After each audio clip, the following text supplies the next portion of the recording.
menyebutkan tidak satu pun yang menyebutkan bahwa penyebab kematian adalah gas air mata. Tapi penyebab kematian adalah kekurangan oksigen. Karena apa? Terjadi berdesak-desakan, kemudian terinjak-injak, bertumpuk-tumpukan.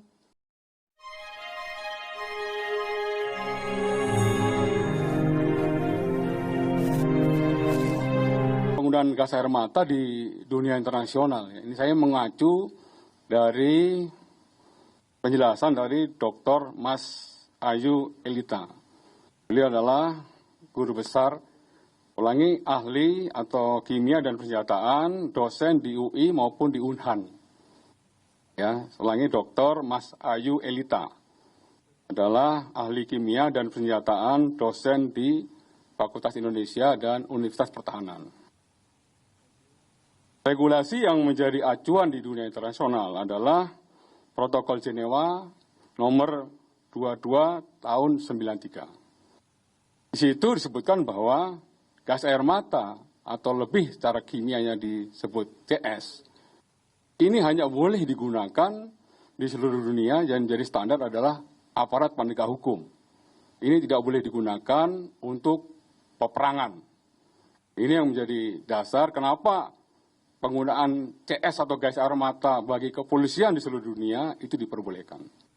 Sama di Indonesia, ini untuk protokol Jenewa nomor 22 tahun 93 ini sudah diratifikasi juga. Dan Ibu Mas Ayu Evita ini merupakan salah satu perwakilan dari Indonesia yang setiap tahun mengadakan pertemuan di dunia internasional. Tahun ini akan dilaksanakan di Maroko. Salah satu yang membahas tentang penggunaan zat-zat kimia yang baik di dalam penegakan hukum maupun di dalam peperangan. Dan perlu saya tegaskan rekan-rekan, saya juga mengutip dari pendapat dari Prof. Made Gegel, adalah guru besar dari Universitas Udayana. Beliau ahli di bidang toksiologi atau racun. Beliau menyebutkan bahwa, termasuk dari Dr. Mas Ayu Evita, bahwa gas air mata atau CS ini dalam skala tinggi pun tidak mematikan. Yang digunakan oleh BRIMOB ini adalah 3 jenis ini. Yang pertama ini adalah berupa smoke, ini hanya ledakan dan berisi asap putih. Ya. Kemudian yang kedua, ini yang sifatnya sedang. Ya, jadi kalau untuk klaster yang dalam jumlah kecil menggunakan gas air mata yang tingkatnya sedang. Dan yang merah ini adalah untuk mengurai massa dalam jumlah yang cukup besar. Ya, semuanya tingkatan ini, ya saya sekali lagi karena saya bukan expertnya, saya hanya bisa mengutip pendapat para pakar. Ya, PS atau gas air mata dalam tingkatan tertinggi pun tidak mematikan. Perlu rekan-rekan ketahui juga, nanti silakan rekan-rekan juga mengkonfirmasi ke Direktur Rumah Sakit Saiful Anwar. Kebetulan pada saat hari Senin yang lalu, saya kan langsung berkunjung ke Rumah Sakit Saiful Anwar bersama Pak Wakil Gubernur, kemudian ada Kapolda, kemudian ada beberapa pejabat.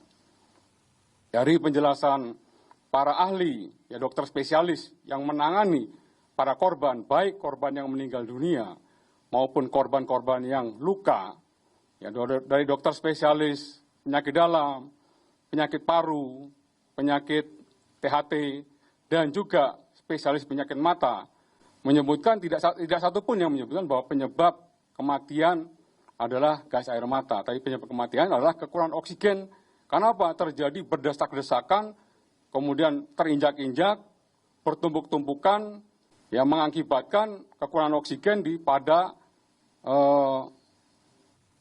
pintu 13, pintu 11, pintu 14, dan pintu 3. Ini yang jatuh korbannya cukup banyak. Ya, jadi perlu saya sampaikan seperti itu rekan-rekan. Ya, kemudian juga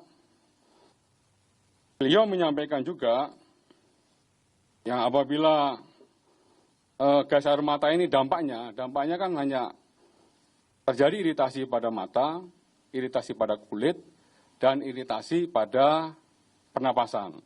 Dokter spesialis mata menyebutkan bahwa ketika kena gas air mata, pada mata khususnya memang terjadi iritasi. Sama halnya seperti kita kena air sabun. Ya, terjadi perih, tapi pada beberapa waktu gitu bisa langsung sembuh dan tidak mengakibatkan kerusakan yang fatal. Sama halnya dengan gas air mata juga, kalau misalnya terjadi iritasi pada pernapasan pun, ya sampai saat ini belum ada jurnal ilmiah menyebutkan bahwa ada fatalitas gas air mata yang mengakibatkan orang meninggal dunia, termasuk dari tadi Prof. Made Gegel. Ya, di dalam gas air mata itu tidak ada toksin atau tidak ada racun yang mengakibatkan matinya seseorang.